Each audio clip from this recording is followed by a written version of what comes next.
Well, I've always been aware that the family meal table holds something special. I even wrote a full report on what the research shows. And there was some recent research out over the weekend which continues to endorse just how important the dinner table is. Let's check it out.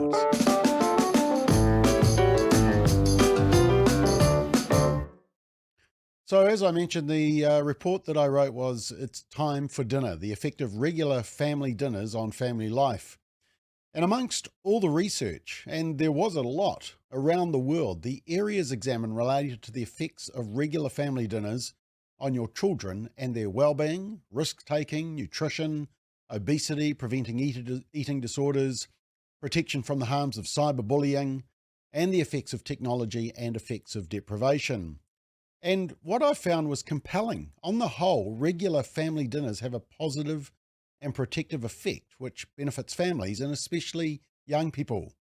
And the magic appears not to be around the food, but around the family engagement, the conversations, the strengthening of family bonds, and importantly, the role in helping children deal with the challenges of adolescence and peer pressure. It helps them feel that they belong.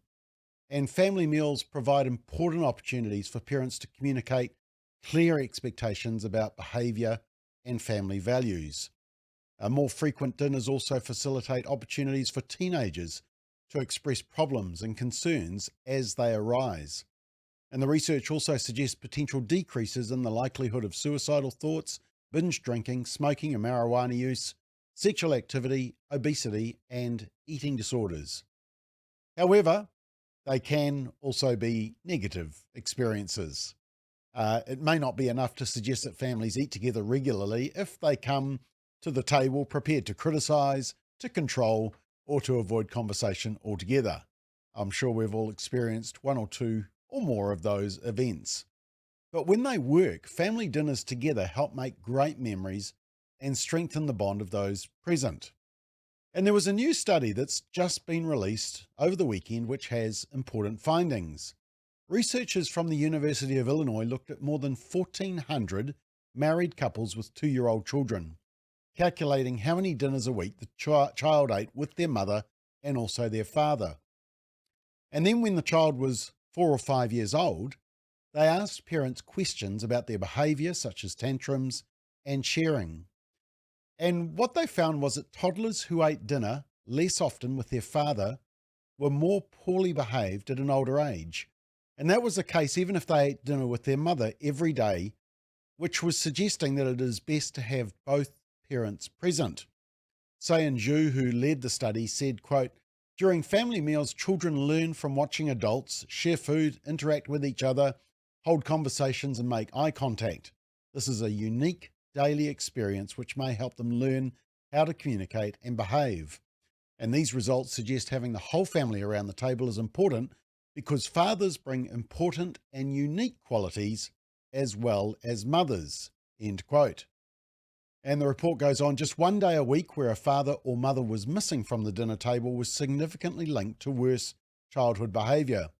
Fathers who were dissatisfied with their work and financial situation, in other words, grumpy, were found to eat dinner with their family less often.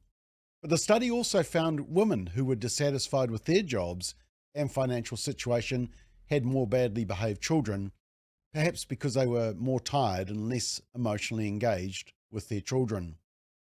The apparent importance of parents being at mealtimes was seen even after researchers took into account the involvement of mothers and fathers in their children's lives generally, for example, at bedtime and bath time. And the study authors said, quote, it is possible that parents who are able to maintain family mealtime routines despite work-related stress may have better work-family boundaries and greater stress regulatory capacity, end quote. Now, the study was published in the Journal of Family Psychology. And this just adds to all the positive evidence of the benefits of family meal times together. I think when any family-based activity has the potential to help children deal with the pressures of adolescence and peer pressure, improve their well-being and nutrition, strengthen family bonds, we should give it priority. It seems a slam dunk that families should schedule as many dinners together during the week as possible even when competing with busy work and school schedules.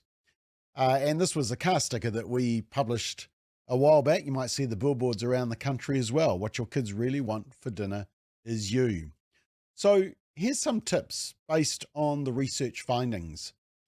Firstly, make shared family meals a priority. If necessary, book them in with the family in advance, especially with older, busier children.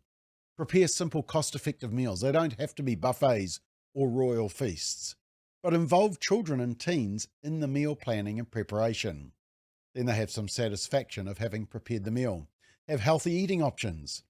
Keep the mealtime as positive as possible and turn off the TV and devices while at the table. Make dinner not about the food, but about the family and time together. Family, it's time for dinner.